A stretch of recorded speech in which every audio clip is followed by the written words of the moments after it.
आज के पाठ में जो पहले से जो कौन सा योग आ रहा है पढ़ते हुए,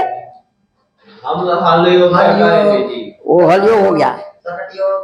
आज के पाठ में वज्र योग, यव योग, कमल योग, वाणी योग, इनकी चर्चा करेंगे, है ना।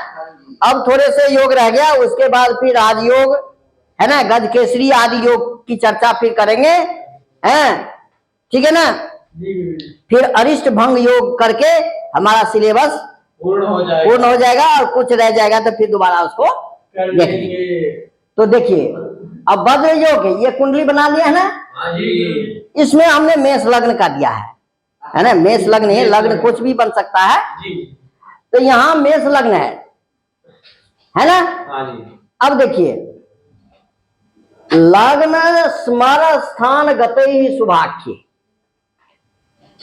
आपके पुस्तक में ये जो बृहद पाराशर होरा शास्त्र है उसमें चर्चा है, उसको भी पढ़ेंगे तो आपको आ जाएगा। तो लग्न कहते हैं पहले घर को, पहले घर में और सातवें घर में। स्मर नाम है सातवें का, स्थान गते शुभाख्य। अब उस दोनों में, लग्न में और सप्तम में कौन सा ग्रह हो? शुभ ग्रह हो। अब पापैश्च दशम बंधु याद, और पापी ग्रह किसमें होगा? दशम में और चतुर्थ में। हाँ, बंधु नाम है चतुर्थ भाव का। तो उसमें कौन सा ग्रह हो? पापी ग्रह हो। कुंडली में आपको पता है ना कि कौन सा ग्रह शुभ है और कौन सा ग्रह अशुभ है। पापी ग्रह और शुभ ग्रह को पता है। तो उसमें 1 और 7 में शुभ ग्रह हो और दशम और चौथे स्थान में पापी ग्रह हो। इस तरह के जिसकी कुंडली है तो उसको कौन सा योग बनेगा? वज्र योग बनेगा। और जो व्यक्ति वज्र योग में जन्म हो गया जिसका, तो उसका फल क्या है? बाल्य अवस्था में, वृद्ध अवस्था में सुखी होगा, लेकिन वो दुष्ट भी होगा, है, दुष्ट प्राणी होगा, ये फल है। हाँ, भाग्यहीन भी होगा। और दूसरा यव योग, सुनिए, यव योग है। तो यव योग का लक्षण क्या है? प्रथम सप्तम गते पाप, इसका उल्टा है। वज्र के उल्टा यव है। तो प्रथम सप्तम स्थान में क्या होगा? पापी ग्रह होगा। पहले शुभ था, अब पापी हो गया। और दशम बंधु में शुभ हो गया दशम स्थान में, और चौथे स्थान में क्या हो गया? शुभ ग्रह हो जाएगा। मतलब वज्र योग में जो है उसका उल्टा यव योग में होगा। इस तरह को यव योग कहेंगे। अब यव योग में जिसका जन्म हो गया तो उसका फल क्या है? शुभ फल है, धन पुत्र आदि से युक्त है, भाग्यवान भी होगा, धन भी होगा, गृह सब कुछ होगा, है ना, सब कुछ होगा उसके पास। तो मतलब यव योग क्या होता है? शुभ फल मतलब देने वाला होता है। अब तीसरा योग क्या है? कमल योग। अब देख लीजिए कमल योग में क्या लक्षण है?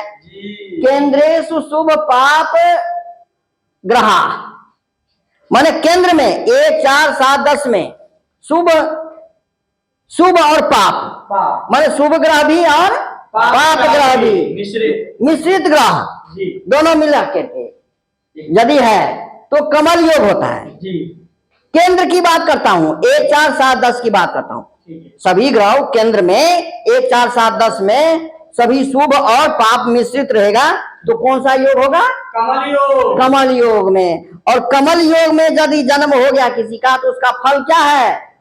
धन होगा, ऐश्वर्यवान होगा, वो व्यक्ति दीर्घायु भी होगा, शुभ कर्म से युक्त होगा, माने सब कुछ उसको भी अच्छा मिलेगा। ये कमल योग का लक्षण, कमल योग का फल है ना। इसलिए आप लोग जब पढ़ेंगे, ये पढ़ते हैं तो उसको ध्यान रखना है किसकी कुंडली में क्या है। उससे आप यदि ज्यादा आपने ध्यान रखा है, आपको ज्ञान है, तो अच्छे ज्योतिषी बन सकते हैं। और चौथा योग क्या है? वापी वापी योग। और वापी योग का लक्षण क्या है?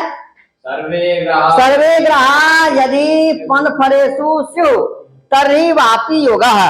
पनफर, आप देखिए यहाँ पर केंद्र है, ये पनफर है, ये अपोक्लिम है, केंद्र है, पनफर है, अपोक्लिम है, केंद्र है, पनफर है, अपोक्लिम है, केंद्र है, पनफर है, अपोक्लिम है। ये नाम बता दिया आपको। यहाँ पर कहते हैं सभी ग्रह यदि पनफर में हो। पनफर कौन बना? 2, 5, 8 और 11, ये पनफर है। 2, 5, 8, 11 भाव में यदि सभी ग्रह हो तो कौन सा योग बना? वापी योग। वापी योग। और वापी योग में जब जन्म हो गया तो उसका फल क्या है?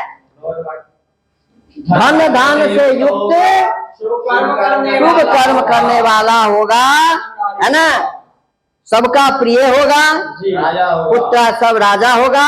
ये सब फल आपको ये इसमें ध्यान रखना है। आज हमने 4 योगों की चर्चा की है और आगे फिर इससे आगे फिर हम इसको हाँ वो कर करके फिर आपकी समाप्ति कर देंगे। ठीक है।